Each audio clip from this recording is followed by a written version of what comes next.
कोई ज़्यादा बड़ी मुश्किल बात नहीं होती कि अगर हम 0 से 95% या 100% स्कोर करें, बस हमें सही स्ट्रेटेजी फॉलो करनी होती है तो हम आसानी से जंप कर सकते हैं। ये सही स्ट्रेटेजी क्या है ये बताऊंगा मैं आपको। कोई बहुत बड़ी प्रॉब्लम्स नहीं होती स्टूडेंट लाइफ की। प्रॉब्लम क्या है, सिलेबस समझ में नहीं आ रहा, बैकलॉग हो रहा है, बुक्स कौन सी पढ़ें, नोट्स कैसे बनाएं, रिवीजन कैसे करें, या डिस्ट्रैक्शन लाइफ में बहुत है, या लाइफस्टाइल की वजह से हम बीमार पड़ जा रहे हैं। अगर इन प्रॉब्लम्स को ध्यान रख लो तो डेफिनेटली आपके पास सीधा 8th नंबर ऑप्शन होता है और वो होता है सिलेक्शन। तुम्हें चाहिए एक ऐसा टाइम टेबल जिसकी वजह से तुम सेलेक्ट हो सकते हो। एक टॉपर क्या फॉलो करता है, कैसे वो अपने रिवीजन को और कैसे अपने करंट सिलेबस को मैनेज करता है, ये चीजें भी अगर तुम्हें आ गई तो तुम सिलेक्शन निकाल जाओगे।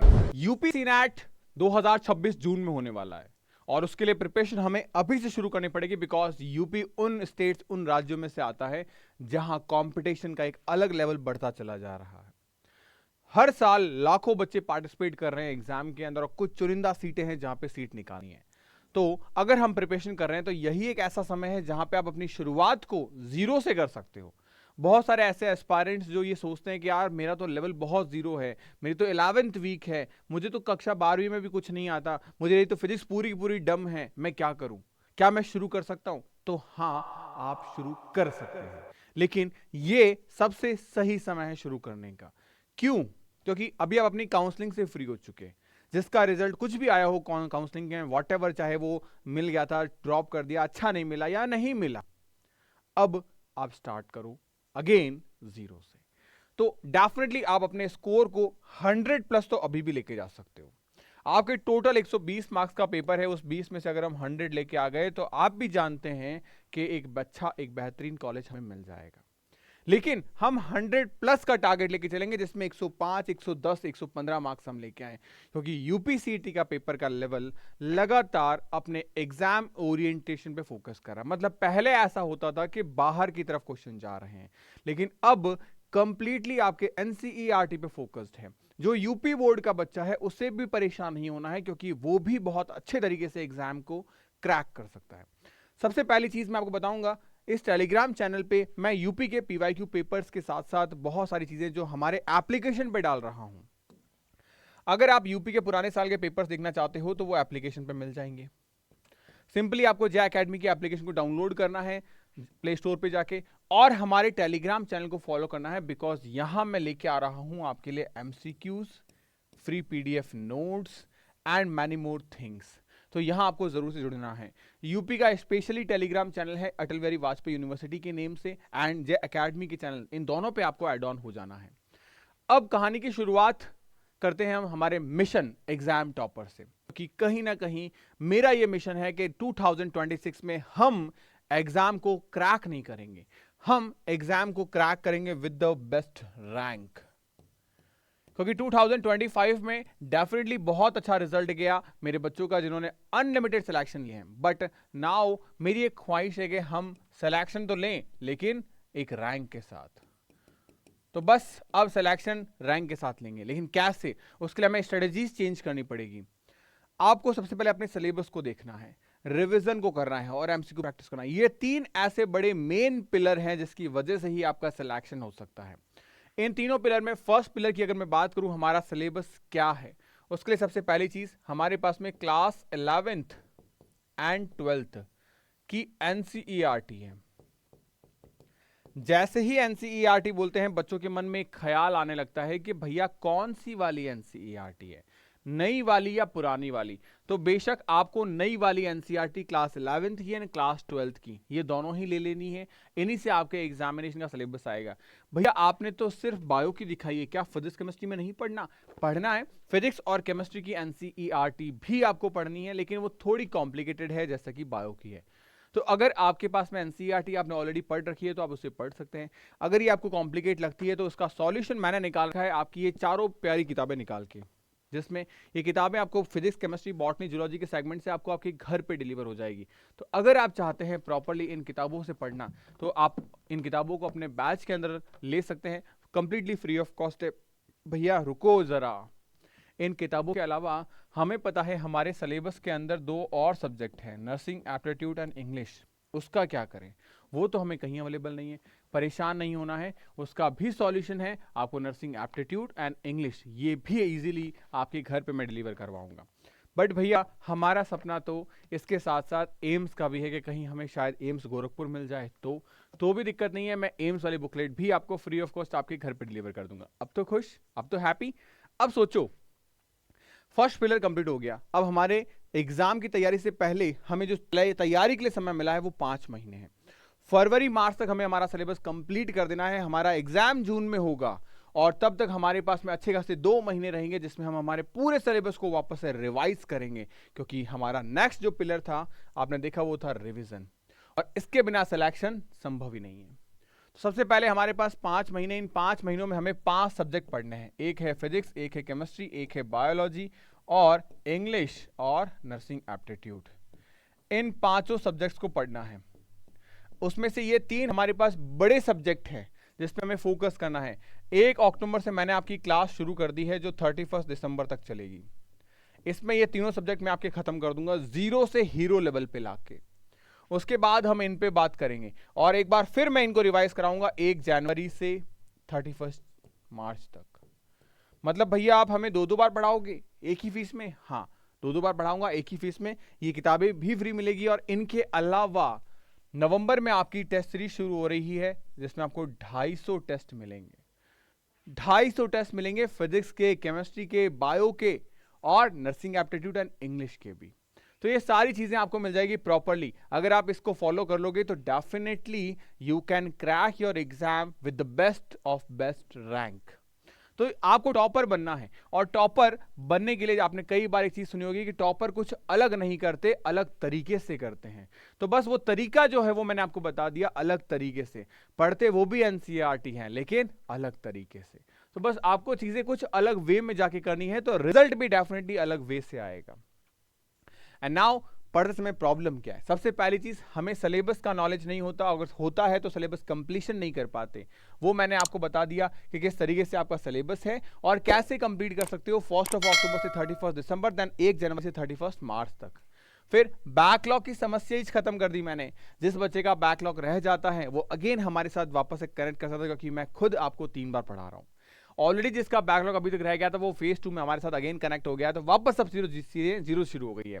बुक्स की समस्या खत्म, आपको एनसीईआरटी समझ में नहीं आ रही क्योंकि उसकी लैंग्वेज थोड़ी सी ट्विस्टेड है, तो इजी करके, सिंप्लीफाई करके मैंने आपको बुक दे दी है। और बुक इतनी शानदार, इतनी इजी है कि मैंने यहाँ कोई पैराग्राफ नहीं रखा है, चाहे वो फिजिक्स हो, चाहे केमिस्ट्री हो, चाहे बॉटनी हो, चाहे जूलॉजी हो, चाहे जीके हो, चाहे इंग्लिश हो, चाहे नर्सिंग एप्टीट्यूड हो। इनको बहुत आसान कर रखा है। नोट्स आपको बनाने नहीं, क्योंकि ये बुक्स मैंने प्रोवाइड करवा दी, इसी में आपको चीजें मेंशन करनी है। रिवीजन मैं खुद आपको करवा रहा हूँ, second time third time revise करके। आपके लाइफ के जो डिस्ट्रैक्शन है, चाहे वो फिर फोन हो या कोई पर्सन हो, इनको थोड़े समय के लिए आप साइड में कर दो। बिकॉज अगर ये सच में आपके साथ हैं तो ये आज से 7 महीने बाद भी आपके साथ रहेंगे। वो समझेंगे इन चीजों को कि हाँ यार ये अपने लाइफ, अपने करियर के लिए फोकस कर रहा है या कर रही है। बाकी रही बात फोन की, तो फोन अगर आप यूज कर रहे हो तो इट्स ओके, लेकिन अगर फोन आपको यूज कर रहा है तो बेटा इसे फेंको बाहर। एक लिमिटेड दायरे में डाल दो कि मुझे इतने ही टाइम यूज करना है, वो भी तब जब मैं क्लास कर रहा हूं या कर रही हूं। एंड देन फिर अपनी लाइफस्टाइल पे फोकस करो, क्योंकि अक्सर मैंने देखा है स्टूडेंट्स को कि जैसे एग्जाम करीब आते हैं तो बाहरी फास्ट फूड खा के बोल देते हैं भैया मेरे को टाइफाइड हो गया, पिछली बार मैं बीमार पड़ गई थी एग्जाम के टाइम पे। तो ये चीजें क्यों? आपकी लाइफ है, आपके पास आपका खुद का 1 साल है, इससे हर तरीके से एजुकेशनल वे से भी और हेल्थ वे से भी हमें ही ध्यान रखना है, हमें ही संभालना है। तो इन चीज़ों को अगर हम प्रॉपर्ली कवर करके चलें, हमारे पास कोई भी ऐसी मिस्टेक नहीं होनी चाहिए, कोई भी ऐसी प्रॉब्लम नहीं होनी चाहिए जहां हमें ये लगे यार ये वजह से मेरा सिलेक्शन रुक गया, इस वजह से मेरा साल खराब हो गया। ये चीज़ें हमें नहीं करनी है। एग्जाम डेट की बात करूं तो 8 जून को एग्जाम हुआ था 2025 में, तो जून मान के चलिए हमारे पास एग्जाम का समय है। आज हमारे पास कितना समय बचा है? अक्टूबर निकल जाएगा कुछ दिनों के अंदर। अक्टूबर, नवंबर, दिसंबर, जनवरी, फरवरी, मार्च, अप्रैल और मई, 8 महीने। इन 8 महीनों में जान लगा देनी है। उसमें से ये 5 महीने सिर्फ और सिर्फ हमारे कोर सिलेबस को कंप्लीट करने के लिए है। हमें सिर्फ हमारे कोर सिलेबस को यहां कंप्लीट करना है और उसके बाद बाकी जो बचे 3 मंथ, इन 3 मंथ में हमें मॉक टेस्ट देना है, हमें रिवीजन करना है, ताकि हम हमारे सिलेबस को इनहैंस कर पाएं और अच्छे तरीके से बूस्ट कर पाएं, यानी हम इजीली यहां पे 100+ स्कोर ले पाएं। ये चीजें हमें फॉलो करनी है। एंड देन हमारा सिलेबस क्या था वो मैंने आपके साथ डिस्कस किया, class 11th and class 12th का। हमारे मेन स्टडी प्लान के बारे में अब बात करते हैं कि टॉपर्स पढ़ते कैसे हैं, क्या अलग करता है टॉपर, उसका स्टडी प्लान क्या होता है, क्योंकि एक पूरे दिन में क्या हरकतें उसने की, पूरे दिन का क्या रूटीन उसका था, वो अगर हमें पता चल जाए। कई बार अक्सर हम सोचते हैं हमारे क्लासमेट के लिए कि यार ये करता क्या है, कैसे करता है, मुझे पता चल जाए मैं भी करने लग जाऊं। तो मैं आपको बता रहा हूं उसका एक टाइम टेबल, और वो भी ऐसे बच्चों के लिए, क्योंकि टाइम टेबल सबका अलग होता है। जो सुबह कोचिंग जाते हैं, स्कूल जाते हैं, उनका अलग, जो शाम में जाते हैं उनका अलग, जो सेल्फ स्टडी करते हैं उनका अलग। मैं आज डिस्कस कर रहा हूं सेल्फ स्टडी के लिए। अगर आप भी ऐसे स्टूडेंट हैं जो सेल्फ स्टडी कर रहे हैं तो इसको फॉलो करिए। और अगर आपका कोई मॉर्निंग में, इवनिंग में कोचिंग क्लासेस है तो आप मुझे कमेंट सेक्शन में जरूर बताइएगा। मैं डेफिनेटली एक सेपरेट प्लान आपके साथ शेयर करूंगा जहां इवनिंग की क्लासेस के लिए, मॉर्निंग की क्लासेस के लिए बच्चों के लिए कंफर्टेबल होगा, इजीली वो स्कोर कर पाएंगे। सबसे पहली बात, सेल्फ स्टडी करने वाला बच्चा आराम से सुबह उठे 6 बजे तक, आराम से खाओ पियो, मस्ती करो, नहाओ धो, नाश्ता करो, 7 बजे से पढ़ने बैठो। और 7 बजे से लेके ये 1 बजे तक का समय है ना, ये किसी को भी नहीं देना है। इस 6 घंटे को डिवाइड कर दो, पहले बायो, फिर केमिस्ट्री, फिर फिजिक्स। तो आपने 2 घंटे बायो पढ़ा, लेक्चर और नोट्स पढ़े, फिर 9 से 11 केमिस्ट्री पढ़ा, फिर 11 से 1 फिजिक्स पढ़ा। अब इसमें करना क्या आपको, एक्चुअली में ये जो एक सब्जेक्ट में आप 2 घंटे दे रहे हो, इस 2 घंटे को डिवाइड करना है 30 मिनट और 90 मिनट में। 30 मिनट आपको थ्योरी पढ़नी है और 90 मिनट आपको एमसीक्यूज लगाने हैं। ये स्ट्रेटजी आपको अपनानी है।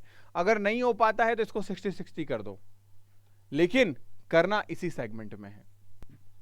फिर आप आराम से लंच करिए, 2 से 4 बजे आप टेस्ट दो, क्वेश्चन लगाओ। यहां पे आपको रैंडम क्वेश्चन लगाने हैं। आज फिजिक्स का मन किया, फिजिक्स के 2 घंटे क्वेश्चन लगाऊंगी। आज बायो का मन किया, बायो के क्वेश्चन लगाऊंगी। आज केमिस्ट्री का मन किया, केमिस्ट्री क्वेश्चन लगाऊंगी। ये आपको आदत कर लेनी है, ये आपकी आदत हो जानी चाहिए क्वेश्चन लगाने की। उसके बाद में 4 से 5 फिर आप फ्री हो, आज थोड़ी देर सो जाओ, रेस्ट कर लो। 5 बजे से 8 बजे तक आप अपने वीकली टॉपिक को रिवाइज करो। कोई भी ऐसा टॉपिक जो आपको कमजोर लगता है, वीक है आपका टॉपिक, चाहे वो फिजिक्स हो, चाहे केमिस्ट्री हो, चाहे बायो हो, जो टॉपिक वीक लगता है, मैं चैप्टर की बात नहीं कर रहा ना, सब्जेक्ट की बात कर रहा हूं, कोई भी ऐसी जो आपको वीक लगती है आप उसको उठा लो, उसको रिवाइज करो। ये जो 3 घंटे हैं सिर्फ आपको उस एक सब्जेक्ट को, उस एक चैप्टर को देने हैं। जब तक वो खत्म नहीं हो जाए, अच्छे से समझ में नहीं आ जाए, तब तक उसको घोट जाना है। एंड देन फिर आपके पास में फिर 1.5 घंटा बचा आपके रिलैक्स होने के लिए, आपके डिनर के लिए। एंड 9:30 से 11 बजे तक आप जो भी आज आपने पढ़ा, जो भी क्वेश्चंस आपके अटके, यहाँ पे वो जो आपने आज पढ़ा था और यहाँ वो चीज़ जो क्वेश्चंस आपके गलत हो गए, मिस्टेक हो गई जिन क्वेश्चंस में, उन क्वेश्चंस को रिवाइज करना है और फिर आराम से आप सो जाइए। ये स्केड्यूल अगर आपने फॉलो किया तो आप देखो अपने पूरे आज के कार्यक्रम को, कल के कार्यक्रम को और जो हमारी मिस्टेक्स थी उनको, हमने सब चीज़ों को समेटा। और पूरे दिन अगर इसे फॉलो करेंगे, आप सिर्फ 7 दिन फॉलो करके देखो, 7 डेज, 7 डेज अगर आपने ये कैरिकुलम फॉलो किया, रिजल्ट इतना शानदार होगा। वो कहते हैं ना, हालात जज्बात सब बदल गए, बस वो सब कुछ बदल जाएगा। आप खुद को एक टॉपर फील करने लग जाओगे। 7 डेज ये कैरिकुलम फॉलो किया, आप खुद को रियलाइज होगा, ये मैं कर सकती हूँ, ये मैं कर सकता हूँ। कुछ भी नहीं है यूपीसी नेट का एग्जाम। और इसके साथ मैं आपको आपके बैचेस के अंदर जय एकेडमी की जो वेबसाइट है jacademy.in, वहां पे यूपी के प्यारे बच्चों के लिए सीनेट का सफलता बैच 1 अक्टूबर से शुरू कर रहा हूं। इस बैच में वो सब कुछ मिलेगा जो आपके सिलेक्शन के लिए ज़रूरी है।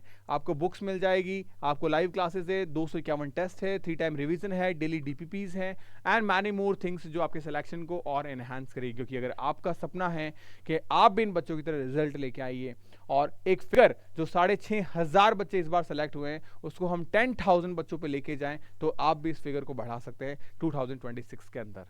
तो होपफुली वीडियो आपके लिए हेल्पफुल रहा होगा एंड इस टाइम टेबल को चिपका लो अपने शेड्यूल के आगे, ताकि आप कल से नहीं आज से इसको फॉलो करो। Bye bye, take care, stay happy, stay healthy.